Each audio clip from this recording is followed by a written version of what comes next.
Hola a todos. Bueno, pues nada, hoy vamos a hablar bueno, primero de todo, bueno, pues esto, disculparme un poquito por el retraso. Este mes no he sido muy productivo digamos, con el canal, pero bueno, esto va como va.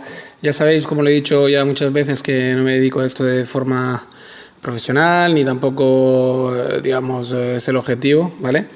El objetivo es quedarme siempre, digamos, en un perfil pues más, digamos, aficionado y bueno, si después de forma natural pues esto va creciendo y hay más gente que veo que cada vez somos más y etcétera, pues bueno, pues igual le dedico un poco más de tiempo o lo que fuera, pero bueno, esto es, en principio va así, es un tema que tengo así como un pasatiempo, por decirlo de alguna manera.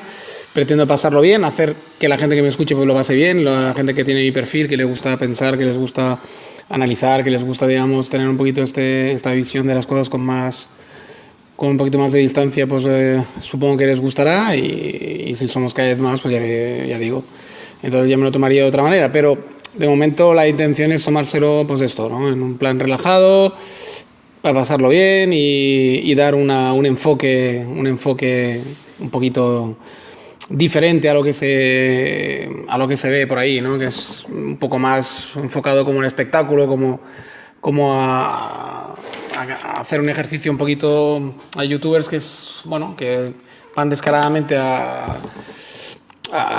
bueno, eso, a triunfar de ello, a tener cada vez más oyentes, suscriptores, etcétera, y van mucho a hacer de esto pues como una profesión o al menos un apoyo, ¿no? Pero ya le digo, en principio no es la intención, ¿no?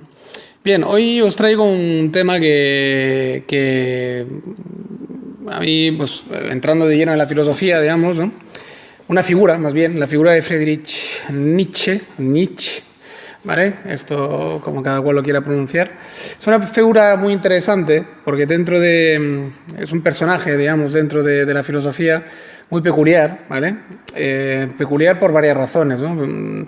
Peculiar, la primera de todas, es porque, digamos, Friedrich Nietzsche pues no inventó ningún tipo ni lo pretendió, seguramente tampoco nunca, inventar digamos, una filosofía ad hoc o un sistema filosófico como al uso, digamos, como se presupone en la filosofía, digamos, académica, pues que es un filósofo, ¿no? Que es para ser considerado un filósofo serio, entre comillas, pues se tiene que, digamos, haber pues inventado como un sistema propio de análisis filosófico, ¿no? Muy sistematizado y que se reconozca rápidamente que el autor, ¿no? Por su estilo, por su forma, por sus palabras, por lo que hay por su enfoque, digamos, ¿no? Friedrich Nietzsche, si uno va buscando esto en él, pues va muy equivocado porque es un caos, ¿no? O sea, no exactamente un caos, pero me vengo a referir que no hay un sistema, en él no hallaréis algo sistemático, algo ordenado, algo perfectamente, digamos, geométrico, algo que se parezca o que quiera, digamos, parecerse a la matemática, por decirlo de alguna forma, que sea un sistema. Porque, bueno, el complejo de la filosofía siempre para que sea tomado en serio es que, digamos, un pensamiento esté sistematizado de tal forma que casi pareciera una ecuación matemática que se resuelve de forma perfecta, ¿no? Y él más bien pertenece a una rama de gente que son más pensadores, más que filósofos, y de hecho, quizás en la filosofía arcaica de los presocráticos y antes de los presocráticos, ¿no? Me imagino que se parecía mucho más a Friedrich Nietzsche, ¿no? Gente que piensa con una cierta, digamos, eso sí, un cierto, digamos, disciplina, un pensamiento que más o menos intenta ir a algún lado, evidentemente, no es divagación, no hay que confundir pensar con divagar, ¿vale? Pero sin embargo no se busca un sistema, no se busca, digamos, que haya una fórmula, digamos, no sé, vamos a pensar en Spinoza, ¿no? Con sus fórmulas geométricas y sus proposición, preposición, etcétera, etcétera, ¿no? Y todo como, ahora resuelvo la preposición del punto 1, 2, no sé qué, no sé cuántas, tal cual, ¿vale? Pues no va de eso, ¿vale? No es ese estilo. Y sin embargo el pensamiento de Nietzsche es muy potente, tiene cosas bastante buenas. A ver, es un personaje que como buen hijo de su tiempo, como cualquier hijo de cine de su tiempo, ¿no? Pues está influido por el tiempo que le tocó vivir, evidentemente, ¿eh? Y como tal, pues su pensamiento porque digamos, pues, son imbuidas pues, por lo que le tocó, digamos, vivir, lo que le tocó leer, lo que le tocó, digamos, aprender, ¿no? En su tiempo. Y ahí vemos pues, que está impregnado de idealismo, por ejemplo, ¿no? Idealismo alemán, su primera época pues, es muy romántica, ¿no? Muy idealista. Es muy curioso, muy divertido la relación que tiene con Wagner, ¿no? Y que, si no recuerdo malamente, eran de hecho coetanos, llegaron a coincidir físicamente y llegaron a ser amigos y enemigos al mismo tiempo, ¿no? Porque tiene como un amor-odio ahí con Wagner, ¿no? Que si uno lee, pues, digamos, si no recuerdo mal, de los dos títulos que más he leído y estudiado, la genealogía de la moral, creo que sale algo, y si no, pues en la calle Ciencia, en la calle Ciencia. No me acuerdo en cuál de los dos, pero salen unas epístolas que muy dedicadas a Wagner, y ahí ves un poco pues esta especie de amor-odio que tiene, ¿no? Porque por una parte, pues estéticamente hablando, tiene una concepción del artisteo, ¿no? Del artista pues muy grande, muy elevada, no solamente de Wagner, sino del artista en general, y luego al mismo tiempo, no sé si por una especie de complejo, porque él, pues me imagino que quiso ser un poeta famoso antes que ser considerado filósofo, porque tenía ese lirismo, ¿no? Nietzsche tiene ese lirismo, de hecho, tú lees una obra de Nietzsche y parece que sea esto, ¿no? Parece que es una especie de ópera, ¿no? Ópera del pensamiento, ¿no? Se podría decir. Es muy así, muy estrambótico, tiene muchas... tiene un lirismo brutal, ¿no? Su forma de escribir, digamos, ¿no? Y bueno, y básicamente pues eso, ahí es muy divertido. Luego tiene también, se nota, claro, su influencia con Schopenhauer, ya sabemos, ahí pues bueno, Schopenhauer se dedicó básicamente a desmontar a Hegel, ¿no? Porque Hegel era como la racionalidad pura y dura casi, ¿no? O quería encarnar la racionalidad. Y evidentemente pues, Schopenhauer se dedicó prácticamente toda su vida a intentar desmontar a Hegel. Y bueno, y él bebió mucho de Schopenhauer y por lo tanto de todas esas ideas también un poco románticas, de ese idealismo, de cargarse la racionalidad, de intentar volver a un cierto, digamos, instinto, etcétera, digamos, de valorar más la irracionalidad prácticamente, ¿no? Las emociones, etcétera. Todo ya, digamos, dentro de ser en la plena época moderna, ¿no? Todo como muy posmoderno, de hecho, ¿no? Es básicamente los ladrillos del posmodernismo, ¿no? De lo que vendría a ser luego el posmodernismo, ¿no? Todo esta. Y ahí viene un poquito, claro, el problema que tiene, digamos, Nietzsche, el problema que ha tenido luego su obra, digamos, ¿no? Y por eso se va diciendo por ahí, y no con demasiado, y no sin ton, digamos, ¿no? Sin atinar, digamos, o sin errar demasiado, que ha podido servir digamos, de inspiración para el nazismo, ¿no? Las obras de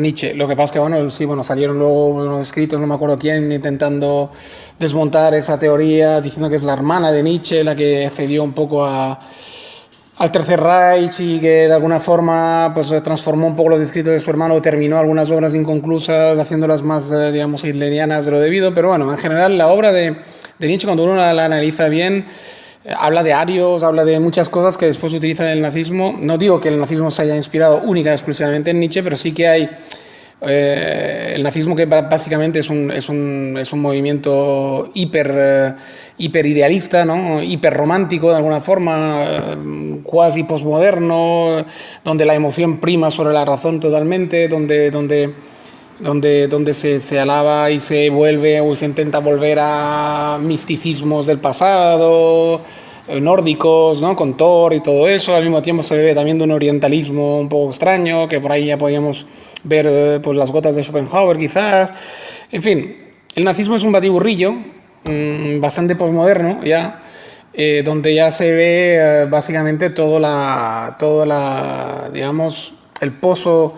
Es que en realidad todo se trata de que cualquier idea, por muy buena que sea, por muy visionaria, que por ejemplo Nietzsche era bastante visionario en sus escritos, pero claro, si cae en malas manos, digamos, cualquier pensamiento, por muy puro que sea, por muy bueno que sea, por muy avanzado, por muy, digamos, espiritualmente hablando, elevado, etcétera, si cae en malas manos, como una persona que, digamos, no tiene, digamos, inteligencia suficiente como para entender la obra en toda su magnitud o saber analizarla, pues todo puede ser, digamos, pervertido y todo puede ser ensuciado, ¿no? Por una mala mente o una mala, digamos, una persona ignorante, pues puede ensuciar e interpretar cualquier chorrada en cualquier cosa elevada. O sea, quiero decir, de hecho la religión es una prueba de ella, ¿no?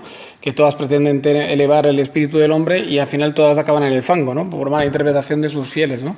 Y acaban siendo objeto de guerra, objeto de, bueno, se cortan cabezas en nombre de la religión, etcétera, etcétera, ¿no? Bueno, por lo tanto, digamos, toda idea elevada en el ser humano puede ser, digamos, totalmente ensuciada y totalmente pervertida. O sea, quiero decir, porque claro, evidentemente en malas manos, en manos del populacho o de gente mediocre, pues cualquier cosa elevada pues, es bajada a la tierra, ¿no? Y arrastrada en el barro.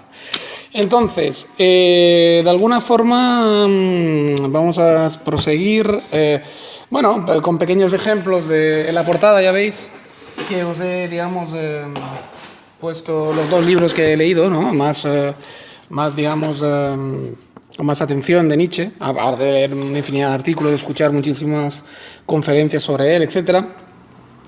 Y digamos que, pues eso, ante Nietzsche estamos ante la emoción pura, ¿no? Estamos ante el poema lírico, lo romántico, la emoción, estamos básicamente,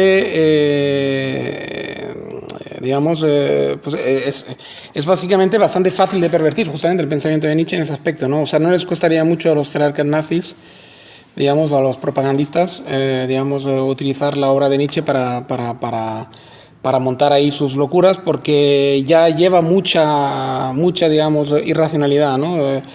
Dentro de sus textos, aunque bien interpretados, evidentemente no es una relacionalidad pura, no tendría por qué llevar al nazismo ni muchísimo menos, pero sí que hay mucho lirismo y mucha, digamos, tendencia a irse por esos caminos un poco que en malas manos pues pueden ser malinterpretadas, porque va por los caminos siempre digamos, de ese culto que tenía él a la fuerza, ¿no? Al hombre libre, al hombre, digamos, que puede tomarse la justicia por su mano porque él es tan recto y tan noble y tan fuerte que sabe exactamente, casi instintivamente, dónde está el bien y dónde está el mal, lo que tiene que hacer para que las cosas sean buenas y no sean malas, por el simple hecho de ser de ser fuerte y digamos, de tener una fuerza física, una inteligencia elevada, pues ya para él ya era más que suficiente como para, digamos, poder imponer su ley y poder, digamos, porque siempre los gestos de un hombre bueno, ¿no? De un hombre, digamos, fuerte, pues siempre serían buenos, ¿no? Casi por matemática. Y sin embargo, pues odia al débil, el mercader, ahí se le ve también el antisemitismo que han cogido los nazis, porque allá empieza a mencionar los judíos. Cristo para él es como un agente, Jesucristo sería como un agente doble, digamos, judío para pervertir al noble pueblo alemán o al noble pueblo nórdico con cosas de mercader y de débiles, ¿no? O sea, de gente débil que no ganan guerras o que no creen en la fuerza, que ya son gente pervertida por la debilidad, ¿no? Entonces les hace siempre que todos mercadean con todo y nunca, digamos, toman decisiones de fuerza, ¿no? Digamos, brutas, sino que siempre son decisiones taimadas del hombre prudente, el hombre débil, por lo tanto, y tal y cual, que hay que señalar que además Nietzsche era un hombre débil, él. O sea, quiero decir, siempre es lo mismo, ¿no? Siempre es la misma historia en la humanidad, ¿no? Cuando más débil es un hombre, más pequeño, más rabioso se convierte y más amante de la fuerza, ¿no? O sea, parece mentira. Cuando el verdadera persona que está en salud y que está en fuerza, raramente, digamos, raramente podría caer en esos halagos a la fuerza y tal y cual, porque conoce, digamos, yo creo también los límites que tiene, por una parte, y conoce que no siempre se utiliza la fuerza con bien. Es decir, la fuerza puede ser utilizada incluso con mal sin querer, ¿no? Por un exceso de fuerza cuando había que apretar menos, ¿no? Quizás un exceso de salud, un exceso de fuerza puede ser mal utilizado también. Por lo tanto, digamos que se nota que es un hombre débil quien dice todo esto y quien halaga todo esto pensando él probablemente que en su propia vida, si hubiera gozado de mejor salud, pues hubiera podido obrar con más fuerza o con más rectitud todavía, ¿no? Porque imagino que no tenía un mal parecer de sí mismo, pero tampoco tendría un gran parecer por su propia debilidad, halagando tanto a la fuerza, pues evidentemente le debía producir una especie de tensión, ¿no? Me imagino. Entonces, bueno, pues esto, ¿no? Yo creo que la primera parte la hemos dicho, ¿no? O sea, yo creo que él hablaba básicamente del hombre libre más que del hombre fuerte, ¿no? Lo que pasa es que estaba interpretado pues, de una manera un poco torticera pues, por nazis y por los que no son nazis, ¿no? El hombre libre, me imagino que él tenía esa idea del hombre libre para, también filosóficamente hablando, sería el hombre que no necesita entrar en el juego del sometido y someter, digamos, ¿no? Básicamente eso es el hombre libre, ¿no? Un hombre que, y cuando hablo de un hombre ahora hablo del género humano, ¿eh? Hablo también de mujeres, evidentemente. Un hombre que, una mujer o una mujer que estuviera totalmente libre del jueguecito ese de esclavizar, o ser esclavo o esclavizar, ¿no? O sea, ser sometido o someter, ¿no? Ese juego que es al final el motor de la humanidad común y normal, ¿no? Si alguien consigue en vida y no muerto, como pregonan las mayoría de religiones monoteístas sobre todo, consigue en vida estar por encima de esto, pues me imagino que es la verdadera libertad, ¿no? Y igual hablaba de algo así, eso es interpretación mía, ¿eh? Pero también quizás en la genealogía de la moral, ¿no? Para entrar de lleno, se ve un exceso de eso, ahí se ve claramente como halaga al noble todo el rato, al guerrero, ¿no? En contraposición, pues eso, ¿no? Con el judío sacerdotal, ¿no? Que luego más tarde el cristiano sacerdotal, con la actitud sacerdotal. Yo me imagino que había un odio tremendo, teniendo en cuenta que procedía de una familia de luteranos y su padre era pastor, aunque no lo conoció mucho porque murió cuando él tenía 5 años. Pero me imagino que todo este rollo pastoril, ¿no? Todo este rollo digamos, de luterano y tal que vivió en su infancia, pues le debió de dar bastante asco y tenía pues el típico rebote del que se ha criado en un ambiente, pero sin embargo lo odia, ¿no? Entonces, digamos, de alguna forma, este odio al cristianismo pues se le ve muy, muy claro, porque es que contrapone, me imagino, con la fuerza que se le presuponía al hombre del norte, libre de religión, digamos, semita, ¿no? De alguna forma. Y de ahí pues, se nota pues, Lutero, ¿no? Ahí vemos de lleno, Lutero, ¿no? Vemos de lleno a Lutero, vemos de lleno digamos, de la influencia luterana, ¿no? Está clarísimo que Lutero era el más antisemita de los antisemitas, ¿no? Y entonces, pues eso es una cosa que se nota mucho en la genealogía moral, yo lo vi mucho, ¿no? Y después, pues bueno, ya ahí habla de algo de arios también y tal, o sea que imagino que los nazis lo tuvieron fácil para utilizar, raza aria, que supongo que él mezclaba con quizás, no lo sé, con bueno, no sé a qué se refería exactamente, pero supongo que a la raza original europea, por decirlo de alguna forma, en contraposición con los semitas, ¿no? Me imagino como siempre. Llega a decir que, eso, ya lo he dicho anteriormente, en la genealogía moral, llega a decir que Jesús era como así, algo así como un caballo de Troya de los judíos en Europa, ¿no? De alguna forma. Y ahí pues se obvia temas muy importantes, como se pone ahí lírico y poeta como siempre y tal, y esa visión pues, puede ser bonita, pero luego si nos ponemos serios se deja Roma, ¿no? O sea, ni más ni menos, ¿no? Se deja la influencia de Roma, se deja digamos, que es el imperio romano el que al final adopta el cristianismo dentro de su imperio, por lo tanto, digamos... y por temas políticos, porque ve que el cristianismo pues, puede ser atado en corto por el poder, pues un arma muy, muy buena para volver a controlar el pueblo, ¿no? Y entonces se deja todo esto y él solo habla como de decisiones individuales o como si toda la vida fuera solamente decisiones, digamos, de tipo débil, fuerte, cuando en realidad la política, digamos, está siempre ahí. Bebo un poquito de agua. Está siempre ahí para también influir a la gente para un lado o para otro, ¿no? Y aquí consultando mi nota, ¿qué veo aquí? Veo fuerza, vitalidad. Bueno, claro, luego se nota mucho pues que todo se auda a la vitalidad, sobre todo, ¿no? Que tiene, ¿no? La vitalidad como esencia, ¿no? Que para él vitalismo y fuerza y todo eso, pues es igual a bondad, que ya lo he dicho anteriormente. Y bueno, hay como una especie de echar de menos a la nobleza, ¿no? A los caballeros, a ese noble caballero que lucha solamente por demostrar pues, eso, su nobleza, ¿no? Digamos, ¿no? Y que una persona fuerte debería solamente combatir con otros fuertes, nunca contra un débil, porque eso le rebaja. Bueno, en fin, hay todo este rollo caballeresco y tal, que es un poco divertido y se ve claramente por dónde van los tiros, ¿no? No sé si en la genealogía moral tengo alguna nota, así, algún pasaje interesante. Yo creo que me marqué alguno.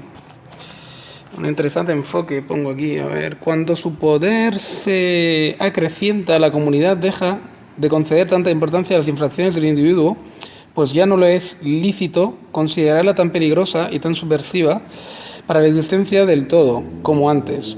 El malhechor ya no es proscrito y expulsado a la cólera general y ya no le es lícito descargarse en él con tanto desenfreno como antes, sino que a partir de ahora el malhechor es defendido, protegido con cuidado por parte del todo, contra esa cólera y en especial contra la de los inmediatos perjudicados.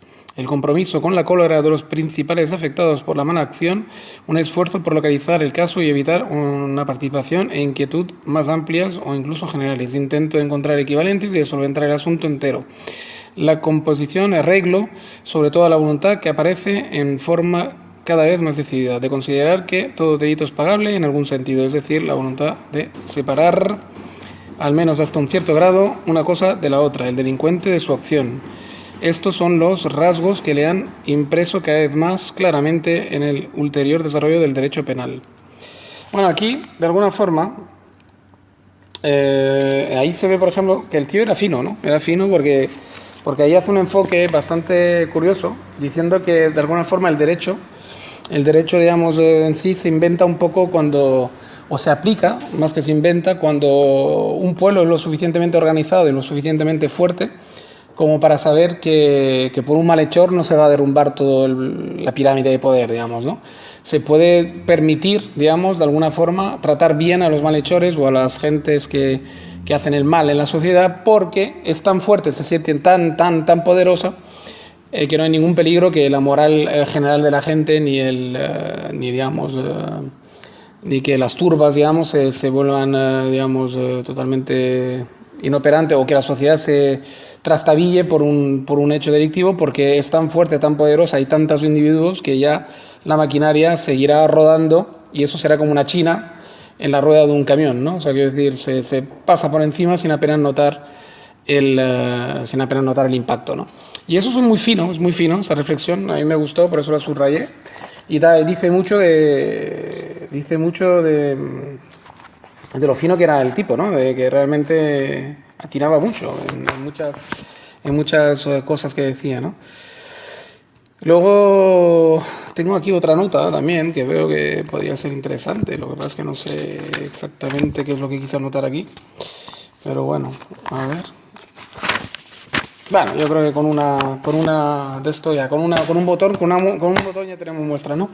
Bien, eso, o sea, para que veáis un poco, digamos, lo fino que puede ser. Y luego en Gaia Ciencia vemos ahí, pues,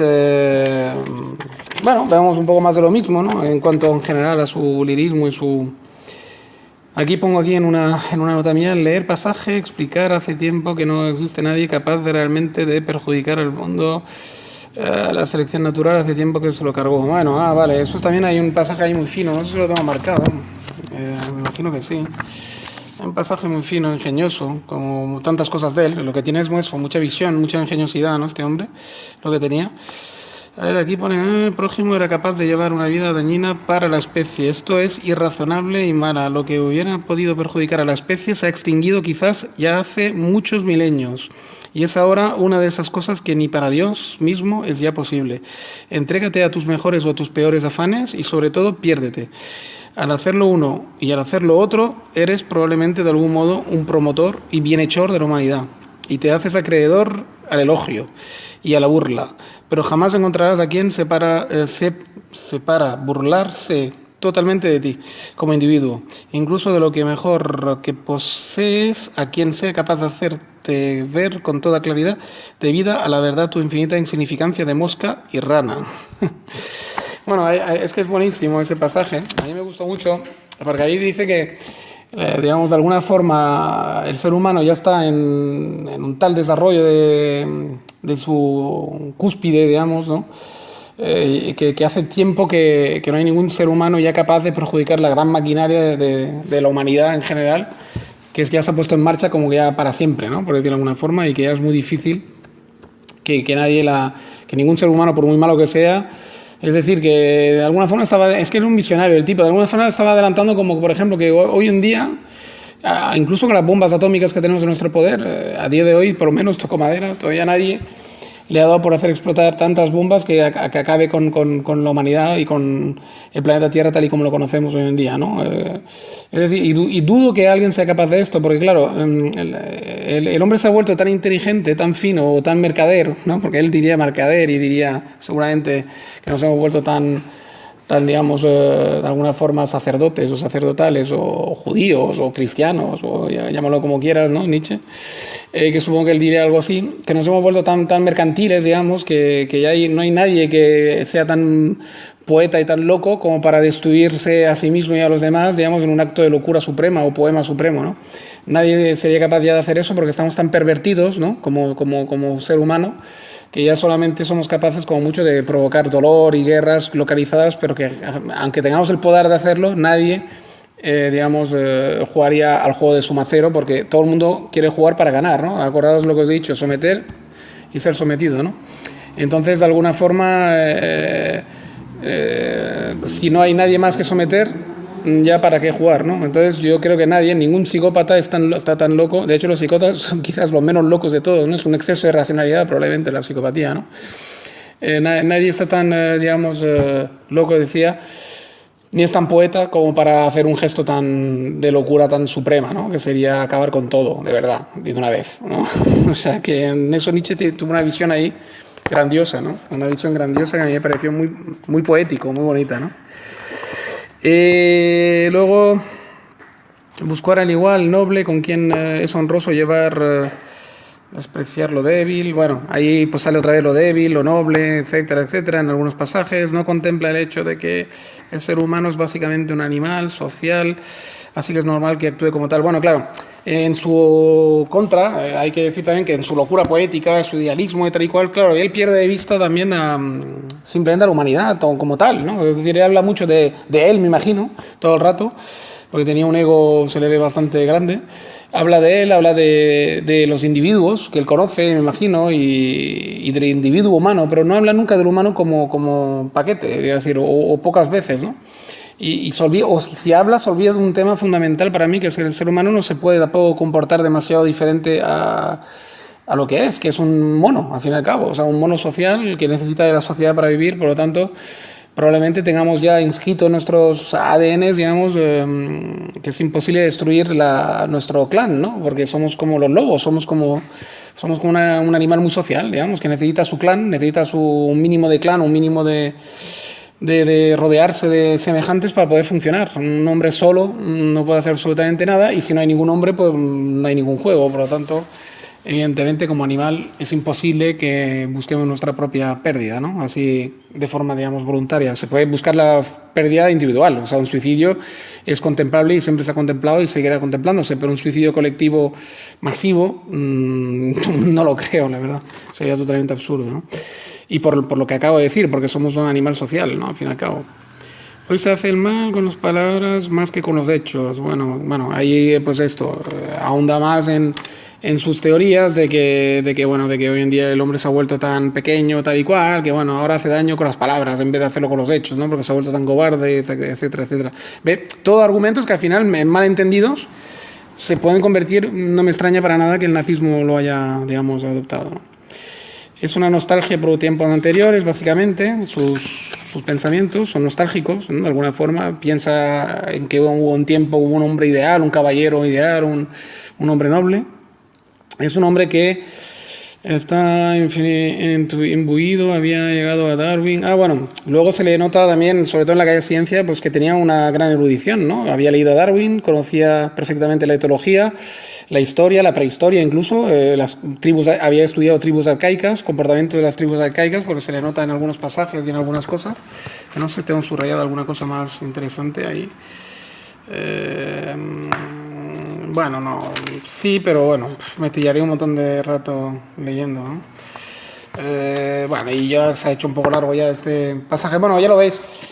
Digamos que analizando a Friedrich, pues tenemos ahí pues esto, ¿no? O sea, un hombre que tenía un gran bagaje, mucha cultura, y que, bueno, sistematizó de alguna forma, bueno, sistematizó no, pero de alguna forma tuvo un pensamiento bastante regular. Bueno, el famoso, ni lo he mencionado, la famosa historia esta de de que Dios ha muerto, porque bueno, eso está muy manido, hay muchos vídeos en YouTube que utilizan esto.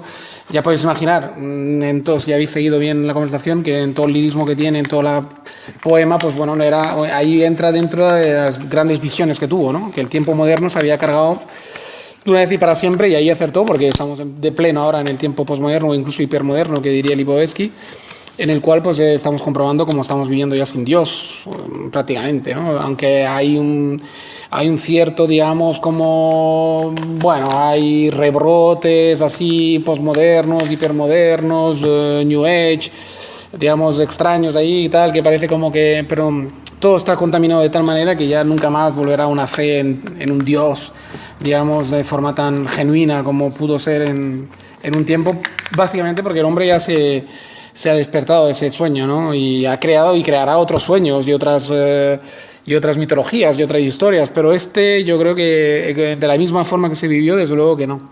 Y a pesar de todos los rebrotes que hay, a pesar del islamismo, tal y cual, yo simplemente el islamismo de hoy tampoco lo veo como algo muy auténtico, es algo bastante posmoderno, es algo de gente que más bien son como anticapitalistas, son como resentidos, son como gente que se ha quedado fuera del juego del capitalismo y que de alguna forma alberga un gran resentimiento, pero no creo que sea fe religiosa pura. La religión es una excusa ahí totalmente para simplemente cometer actos criminales que justifican más que nada resentimiento y odio, pero por otras razones, no porque la gente no crea en Alá o no sean musulmanes, sí, eso es la excusa, es simplemente porque con esa excusa pues puedes reclutar gente y puedes hacer daño y puedes, digamos, intentar luego pues sacar réditos de otras maneras, ¿no? Pero no es para mí un auténtico rebrote religioso bonito y auténtico, ¿no? No está lejos de esto, ¿no? Pues entonces, nada, lo vamos a dejar aquí. Chicos, chicas, eso, pues si os gusta, acordaros, animaros de que no me importa que os suscribáis, al revés, ¿no? Y que escribáis también comentarios, tal y cual, ya veis que los contexto en la medida posible todos y los leo y tal, o sea que si os queréis animar, hacerlo, porque de hecho básicamente lo hago por eso, ¿no? Para tener comunicación con los posibles oyentes y para tener pues debates, etcétera. Por lo tanto, no os cortéis, ¿vale? Nada, espero que la disfrutéis tanto como lo he disfrutado yo, y os recomiendo evidentemente la lectura de Nietzsche, porque no, es una lectura interesante y, como siempre os digo, coger lo bueno de la lectura y dejar lo malo, ¿no? Pero que cosas buenas hay, perlas las tiene y vale la pena leerlo. Es cultura y es una cosa pues muy interesante, ¿no? Sobre todo para entender los tiempos modernos, ¿no? De hecho, leyendo a Nietzsche uno entiende muy bien pues, esto, ¿no? Los finales del siglo XIX y principios del siglo XX. Bueno, pues nada, chicos, lo dicho. Un saludo, un abrazo a todos y nos vemos en un próximo.